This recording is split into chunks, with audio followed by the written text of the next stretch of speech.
Okay, back in the 90s, when I was in the legislature, in the House of Representatives, in the Vermont legislature, that is, it was a period of very corporate Democrats, frankly, and Goldman Sachs held sway, the financial firm held sway in many areas.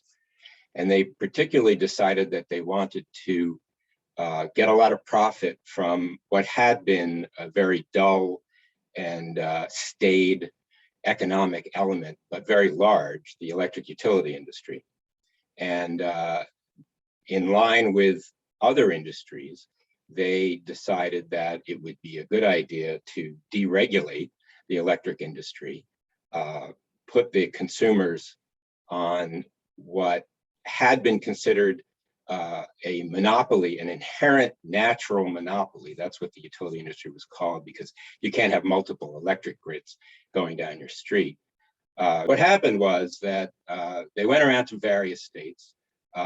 Many states went along with them. To my great surprise, our PUC, wasn't called the PUC back then, but our utility regulators went along with this also. Our very highly respected utility regulators went along with this sham. By the way, they now, to a person, admit that it would have been a terrible mistake. And they convinced the Senate to pass a bill with a very strong vote in favor of deregulation and the securitization. That started in the Senate. In the House, I was one of the few people who had a background in utilities and electricity. That's what my master's is in. And I was on the Electric Commission in Burlington, where we control our own power municipally. And the people get to decide on major power decisions. And we've done very well because we decided to invest in renewables and efficiency rather than to invest in new power plants. I was quite alarmed at this situation and did not get very far trying to convince senators that it was a bad idea, and they passed this deregulation bill. And it was considered just a matter of inevitability that it would pass the House and be signed into law by Governor Howard Dean, who was a strong advocate for it also.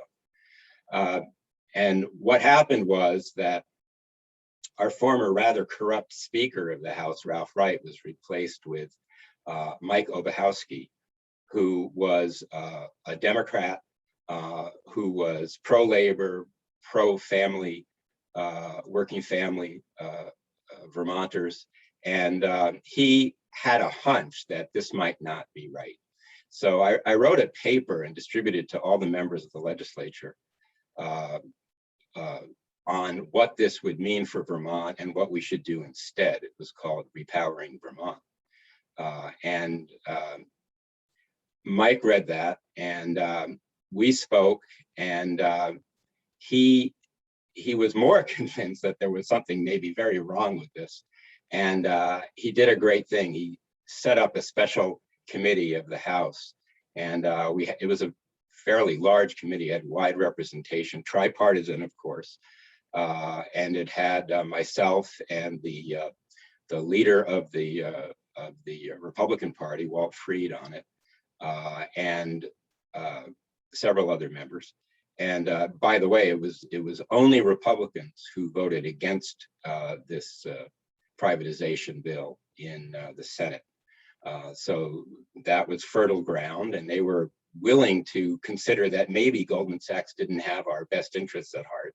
And we had a number of hearings and actually had witnesses, actually took testimony on what this would mean economically for the people of Vermont. And I'm happy to say that the majority of the committee, once they focused on the issue, that was really the challenge, to get legislators to have the time to focus on the facts. And once they did, the majority voted it down. And then we brought it to the House floor and we voted it down. And so in the process, we saved Vermonters easily $1 billion, maybe many